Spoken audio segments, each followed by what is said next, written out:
Hey guys, welcome back. My name is Michael McCarville, and in this episode, we're going to review the Bollinger Edgerly Scale Trains stains. Now, we already did the first six, and matter of fact, I still have all of the paint chips that we did, four different layers of colors. This is the aged barnwood.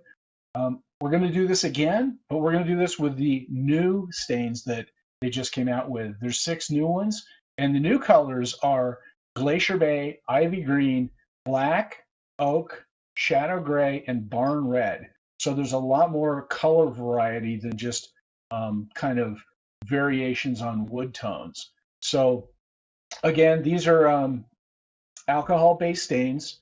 They say you can clean up with soap and water. However, since they're alcohol-based, I tend to either dilute them with the same thing or clean up the brushes with the same thing.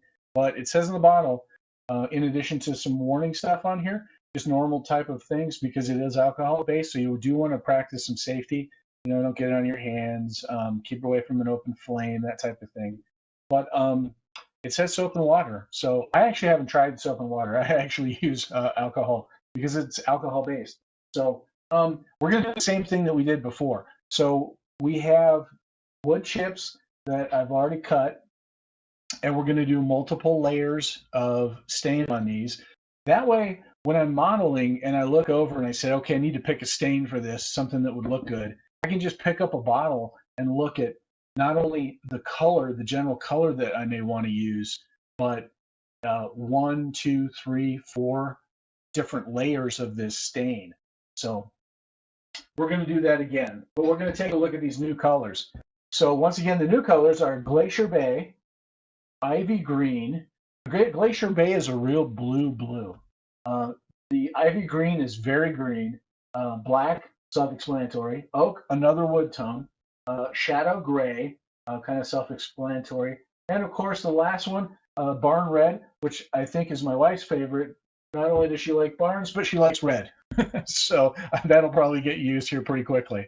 Now, when you're applying the stain, you can just apply it onto the wood, but you want to select a spot on a model that you're going to not see, or a piece of scrap that you're not going to use.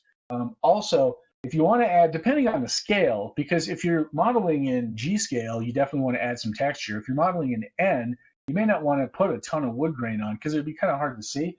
But again, a lot of that is really personal preference. You can use a razor saw like this. Just scrape it down along the wood grain.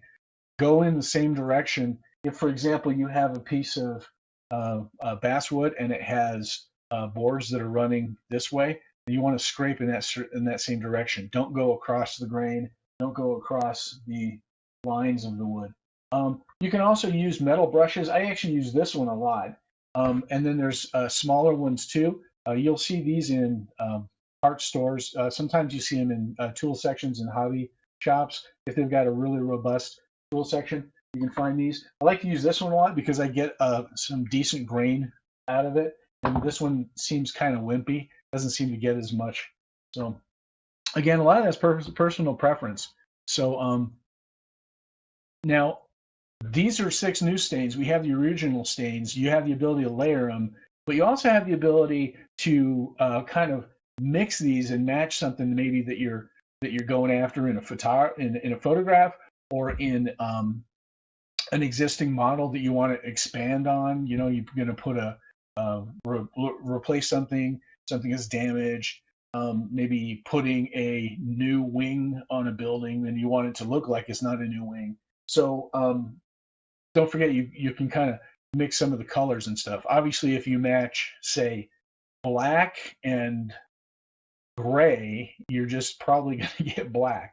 So if you were to mix maybe a gray with maybe a a barn red and do a real light stain of the barn red, you might get what looks like underlying aged wood under the barn stain. And then you can come across over the stains with paint and then wear that off and weather that. That's a whole separate chapter. So what we're going to do is we're going to take the six new stains, and I'm going to make a paint chip like we did for the other ones. And that way I have a reference tool. And when we're done, we're just going to use some double-sided tape. We're going to stick it on there. That way I can see 1, 2, 3, 4 stains. And then I'll number them too. That way I'll remember that, if I'm trying to go after something. So anyway, other than that, check the notes below. I'm going to put all any of the links and that type of stuff below. But I'm not going to sit here and stain everything with you. So if you want to do that, you can do that on your own.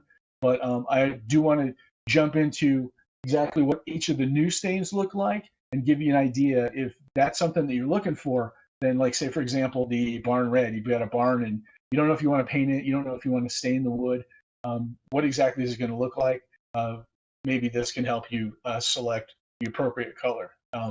Once again, the original 6 colors, we covered all those on episode 124. So if you're curious about those, take a look at them. Let's get going.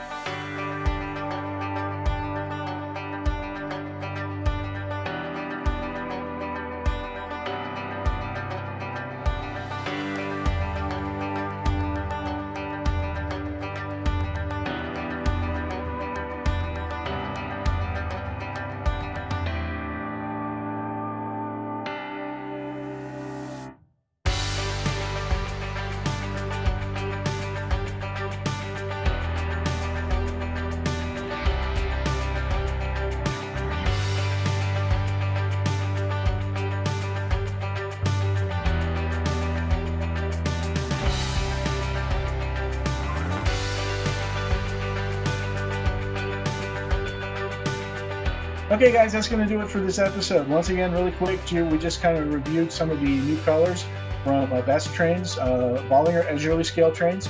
If you're curious, check out their website. Notes are down below. And until next time, happy modeling and take care. See ya.